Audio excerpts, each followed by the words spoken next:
Vó, quem inventou a cor das pessoas? Isso eu perguntei porque havia aprendido que uns são amarelos, outros brancos e outros vermelhos. Ela disse: eu só respondo se tu me disser quem inventou o nome da cor das pessoas. Eu fiquei lá pensando e chupando uva.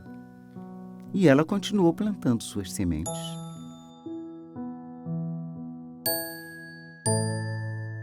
Eu tenho várias origens dentro de mim, assim como nós todos. A minha origem asiática, vai que eu tenho, ela não tem problema, não tem muitos problemas. A minha origem europeia não tem problema nenhum. A minha origem africana, ela foi muito vilipendiada.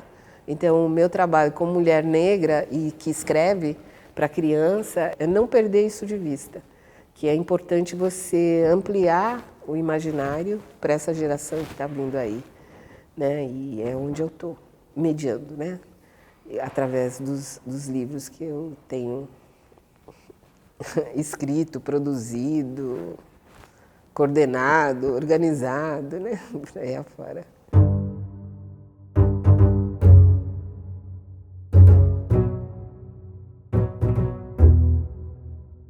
Negra, eu sou. Para você é um tudo. Para você é um tudo ou um pouco mais. Para você eu sou apenas um bom pedaço de carne no instinto feroz.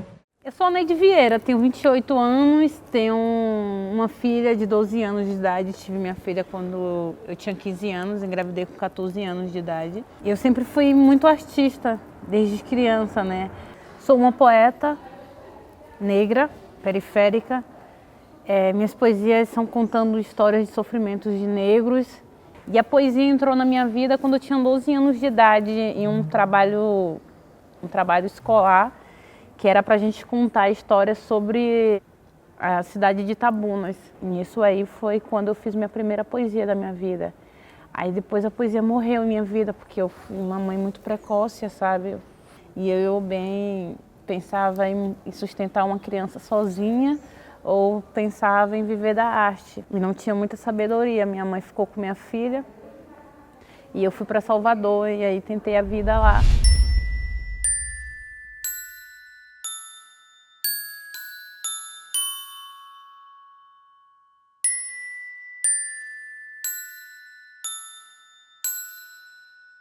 O europeu, ao chegar na África, ele descrevia nos seus diários que toda a riqueza da África, todo o exotismo da África e também das subespécies que haviam na África. Então, essa ideia de subespécie humana, ela foi uma ideia trabalhada. Então, essa questão do racismo, da ideologia, do preconceito, ela foi trabalhada ao longo desses séculos todos. Então, quando o negro chegou de forma, né, pela diáspora, chegou aqui no Brasil, como na América, como em outros lugares, ele sempre foi tido como a sub-raça. Essa ideia de produto, de sub-raça, de animalização, ela é transportada para a ficção. As nossas histórias foram contadas por outros e esse espaço da escrita foi negado para a gente por muito tempo, muito tempo.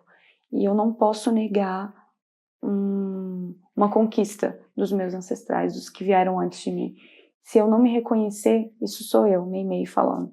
Se eu não reconhecer esse lugar, se eu não ocupar esse espaço mesmo, eu estou invalidando toda uma luta que veio muito antes de mim. Liberdade, liberdade. Sabotaram a minha liberdade. Liberdade é um caralho, até hoje eu sou uma preta escravizada, uma negra torturada e desclassificada só porque eu sou negra. Que liberdade é essa? Que país de igualdade é esse que ainda mente pra mim dizendo que eu tenho direito de expressão? Direito de expressão é o caralho. Se eu for expressar para os policiais o que penso, serei espancada, torturada, presa e morta por desacato à autoridade. Que liberdade é essa? Que país de igualdade é esse que ainda tenta me iludir dizendo que abuso de autoridade é crime? Né? Pode até ser. Mas eu não tenho como provar. Eu sou apenas uma preta que nasci no berço da desigualdade.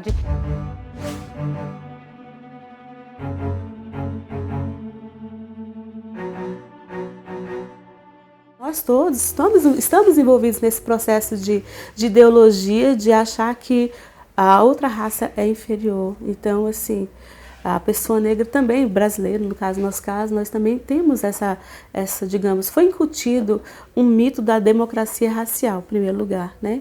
Em que todos somos iguais, né? É o modo brasileiro de combater o preconceito, mas na verdade não é, não combate. Esse mito de democracia racial a brasileira, ele embute uma situação de racismo, porque tenta mostrar, olha, no Brasil não há racismo, todo mundo é igual, mas na verdade nós não temos as mesmas oportunidades.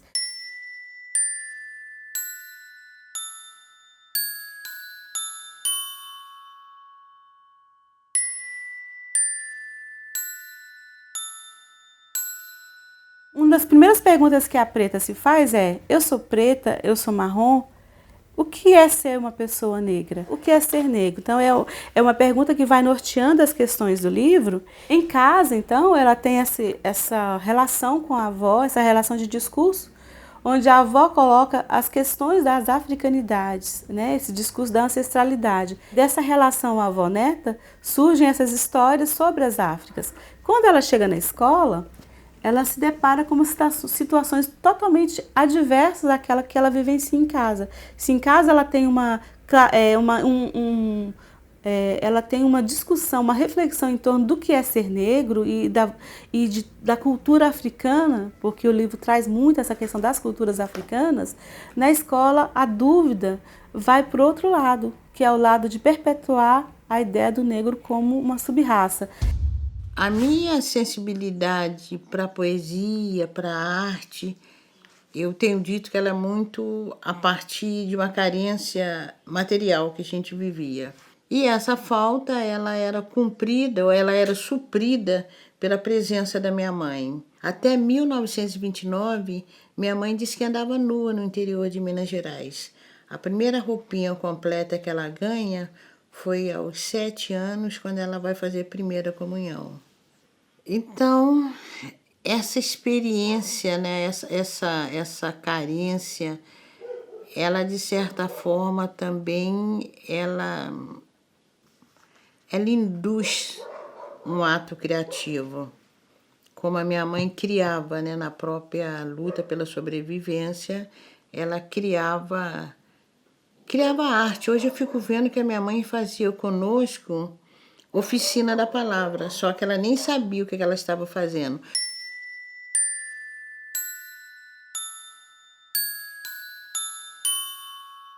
Quando a criança negra se depara com uma menina negra, digamos assim, ela vai querer se parecer com essa menina. Ela vai querer se parecer com o bonito, não com o feio, com o normal. Então, assim, né, o dito normal, essa palavra normal é muito perigosa.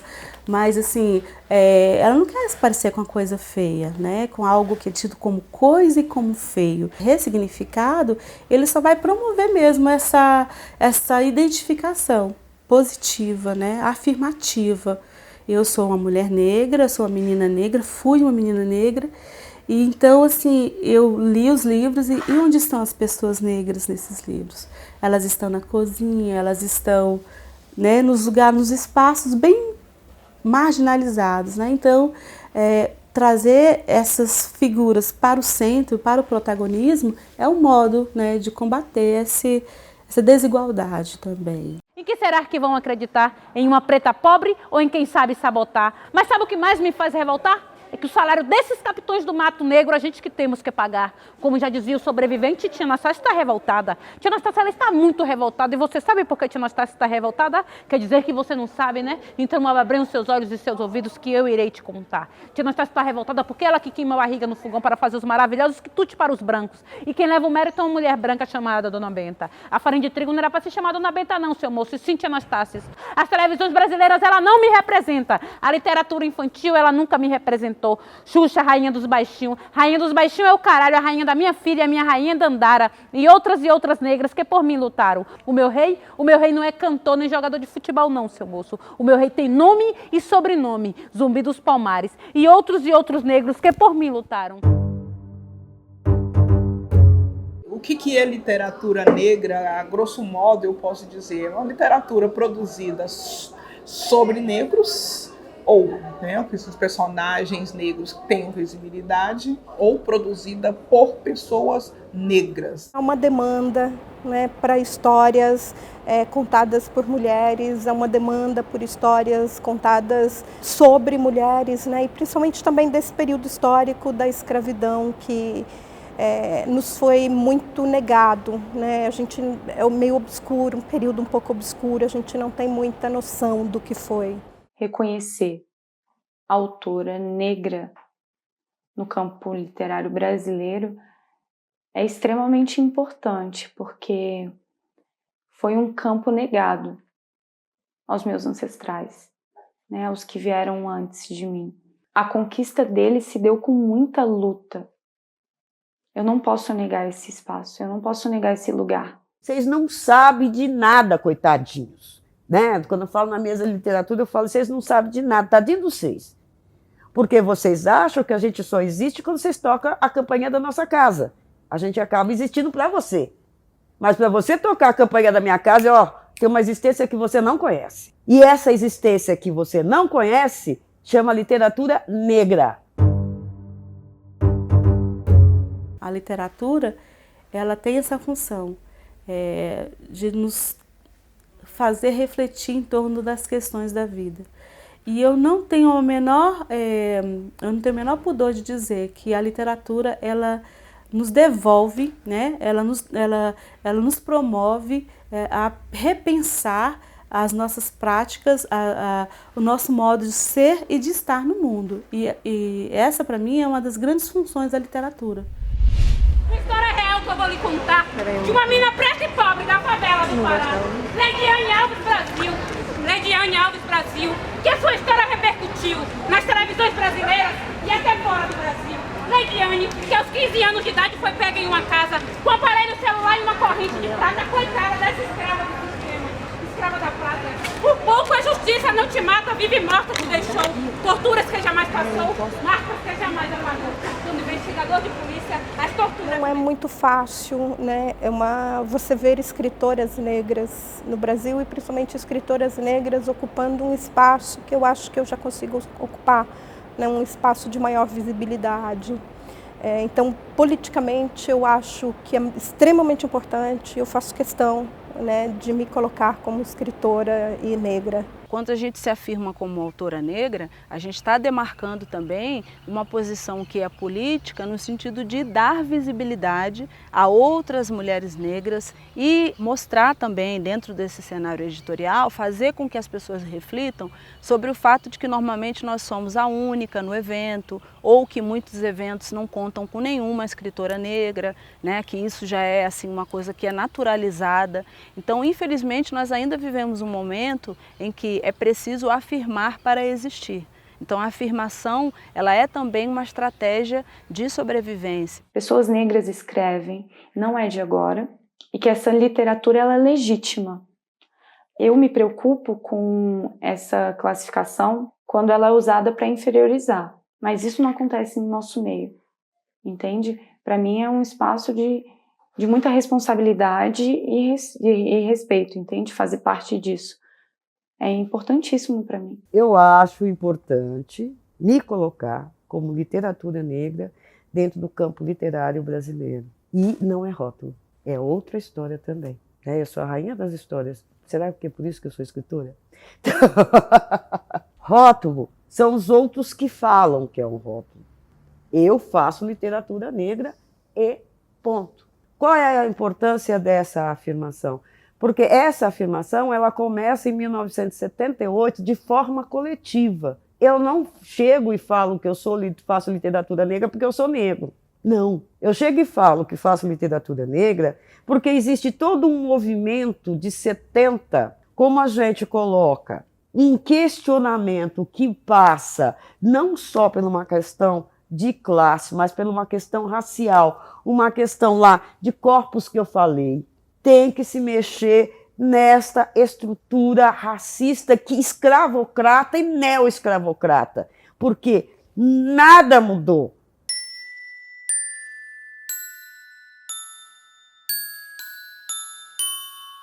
A literatura brasileira contemporânea, ela infantil, digamos assim, de autoria voltada para o público infantil, ela traz essas protagonistas, elas narram as histórias, tem muitas são narradas em primeira pessoa, e a representação, a figuração é bem afirmativa. Então, logo de cara é o discurso do cabelo, da identidade pelo cabelo, né? Da construção das identidades pelo cabelo, pelo corpo e pela voz. É recorrente na literatura infantil contemporânea a presença de avós e netas negras.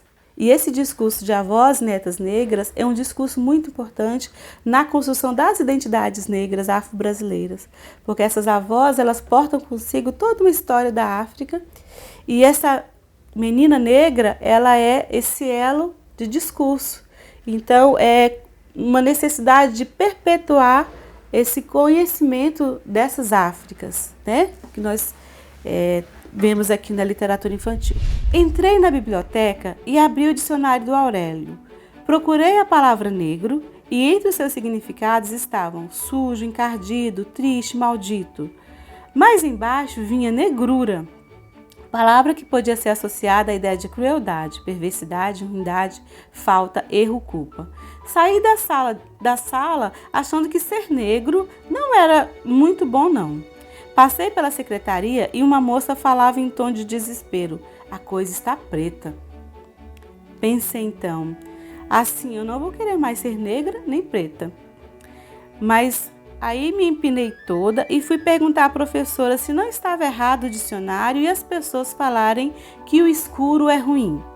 A professora também era escura e disse: é preciso prestar atenção à semântica. Ela é uma prática para justificar a superioridade de uma população sobre outra, desprezando-a cotidianamente em pequenas fórmulas de associações negativas. Com o tempo entendi direitinho. O sentido que nós damos às palavras indica o modo como vemos o mundo, traduz o que achamos das coisas. Se alguém diz, por exemplo, que fulano fez um serviço de preto, isso quer dizer que, no fundo, a pessoa acha que todas as pessoas negras sempre fazem trabalhos mal feitos. E isso, por acaso, é verdade? Não, é racismo.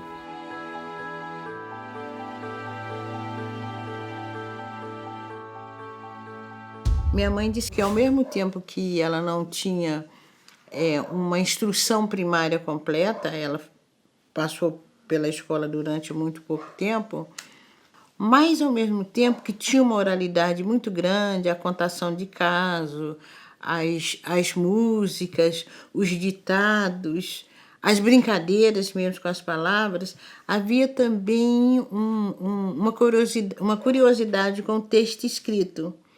Então, muitas vezes ela sentava conosco também, material impresso, que ela achava no meio da rua ou sobrava das casas das patroas. Ela, por exemplo, ela abria uma página, vamos supor, aí tinha um rosto de mulher. Então, ela ficava numa brincadeira conosco para a gente descobrir se a mulher estava triste, e aí inventava. Estava triste por quê? Será que o sapato dela estava apertado? Será que tinha acontecido alguma coisa? Então, em torno daquela imagem, a gente criava a nossa ficção. Eu falo, gente, ela fazia oficina da palavra e a gente... E não tinha nem... Era um modo de transmissão muito espontâneo, né? Que hoje a gente pensa muito no valor da pedagogia da oralidade, né? Você aprende através da fala, e que é muito comum das culturas africanas. Eu vim para o Rio, aí com 7 dias que eu estava aqui no Rio de Janeiro, falei, não, eu preciso do Islã das Minas, porque o que faz o preto ficar vivo é o preto sendo visto. No dia que eu procurei na página, procurar a página do Islã das Minas RJ, era o primeiro Islã das Minas, seria naquele dia, algumas horas depois.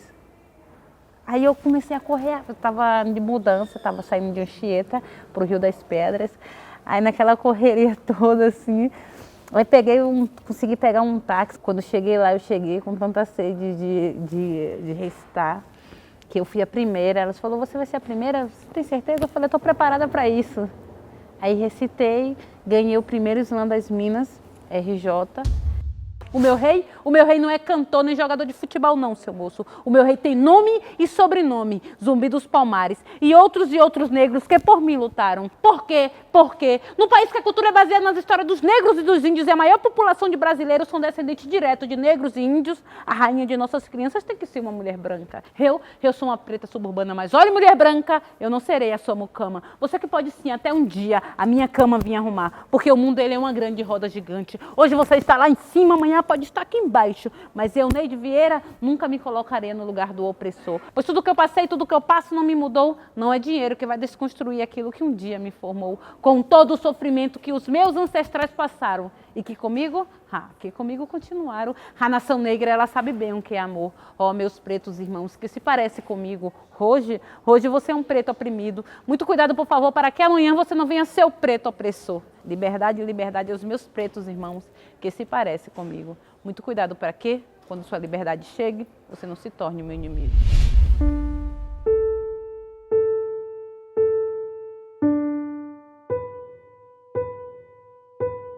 Eu sempre digo que eu sou alguém que teve muita sorte, né, e com uma trajetória muito diferente da maioria dos escritores no Brasil, né. Meu primeiro livro foi publicado por uma grande editora, né, indicado por alguém, né, e é assim que funciona. É muito difícil você entrar no mercado sem ter quem indique.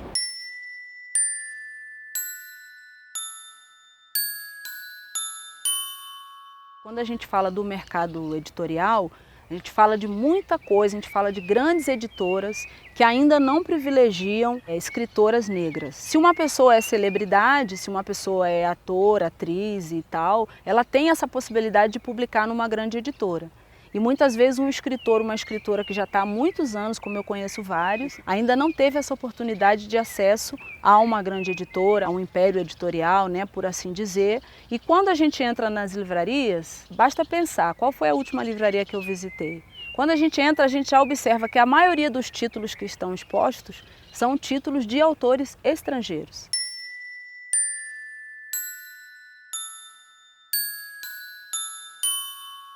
Simples fato de ser um escritor brasileiro já é difícil, né? Então, quando a gente fala de uma escritora mulher que é negra, aí a coisa fica mais complicada. Então, para resolver essa questão, a gente tem que mexer nesse espectro social que diz que as mulheres negras são as que mais sofrem violência e tudo, que são as que ganham menos no mercado de trabalho. Isso não vai estar fora dessa discussão quando a gente fala do mercado editorial. As grandes editoras já não estão mais tão certas dessa hegemonia ou de que essa hegemonia possa durar.